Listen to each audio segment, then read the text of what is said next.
Di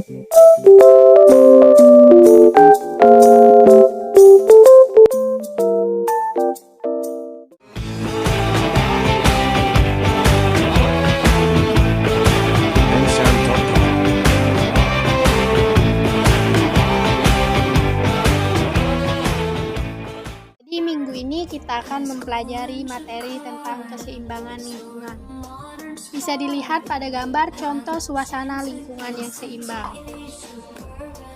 Sebelum masuk ke materi, ada yang tahu apa itu lingkungan? Ya, lingkungan adalah segala sesuatu yang ada di sekitar manusia yang mempengaruhi kehidupan manusia. Misalnya meja yang ada di sebelahmu itu adalah contoh lingkungan. Kemudian, lingkungan itu juga dapat menciptakan keseimbangan dengan sendirinya. Keseimbangan lingkungan adalah kemampuan lingkungan dalam menjaga kestabilan kehidupan di dalamnya. Ada yang tahu contoh lingkungan yang seimbang?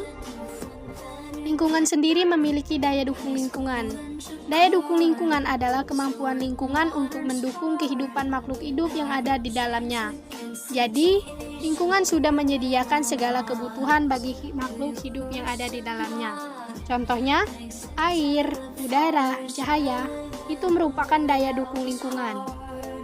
Kemudian, apabila lingkungan mendapatkan gangguan, misalnya terjadi eksploitasi pada lingkungan seperti pembakaran dan penebangan hutan secara liar, dapat menyebabkan lingkungan menjadi rusak. Selain itu, bencana alam juga bisa menyebabkan lingkungan menjadi rusak.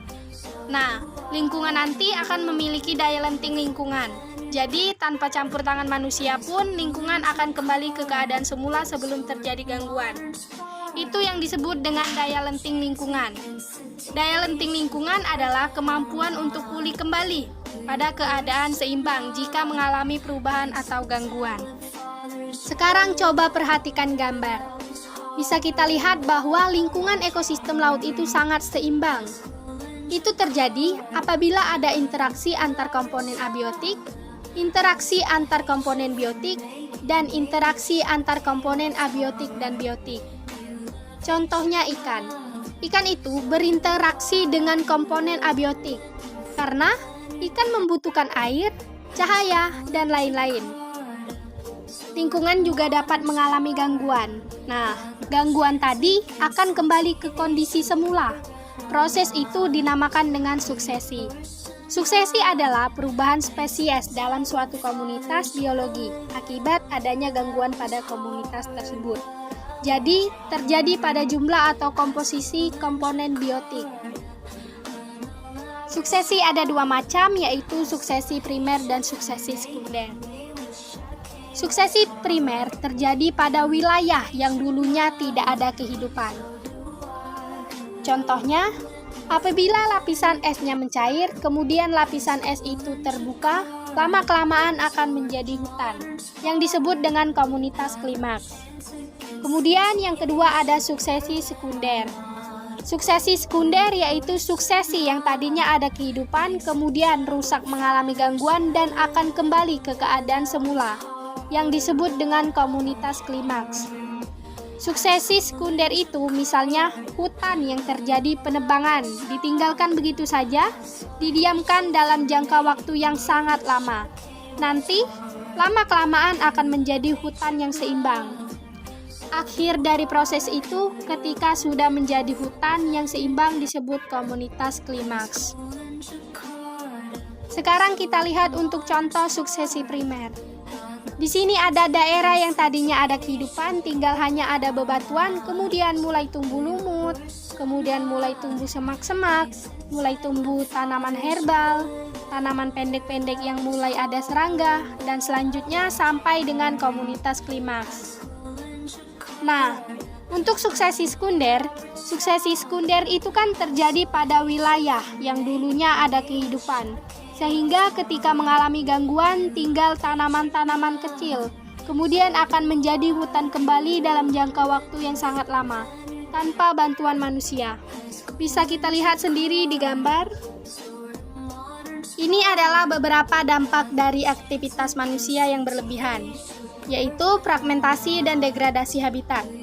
Hutannya menjadi rusak terbagi menjadi beberapa bagian, sehingga habitatnya rusak. Kemudian terganggunya aliran energi dalam ekosistem. Itu terjadi karena sudah tidak ada tanaman, maka energi yang dihasilkan juga sedikit sehingga produksi pangannya juga menjadi sedikit. Itu akan berdampak pada manusia juga. Selain itu, dampak eksploitasi berlebihan yaitu berkurangnya sumber daya alam dan terganggunya daur materi di dalam ekosistem. Dampak dari eksploitasi berlebihan bisa kita kurangi dengan ikut menjaga keseimbangan lingkungan. Bagaimana cara kita menjaga keseimbangan lingkungan?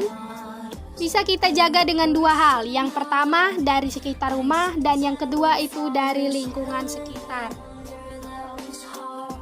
Dari rumah bisa kita lihat pada gambar yaitu mengurangi bahan-bahan kimia, kemudian menghemat air, menghemat kertas, dan lain-lain.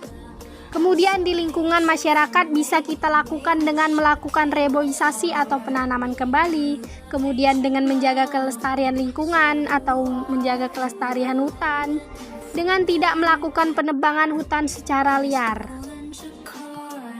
Nah, upaya menjaga keseimbangan lingkungan itu tidak bisa kita lakukan sendiri, harus secara bersama-sama atau upaya secara kolektif. Contohnya, apabila membuang sampah. Satu orang sadar tentang membuang sampah itu pada tempatnya, tetapi di lingkungan ada 10 orang, sedangkan 9 orangnya tidak sadar, sama saja. Sampahnya akan tetap berserakan di mana-mana. Oke, mungkin itu saja penyampaian materi tentang keseimbangan lingkungan dari kelompok 1. Mohon maaf jika ada kesalahan, baik sengaja maupun tidak sengaja. Kami ucapkan terima kasih.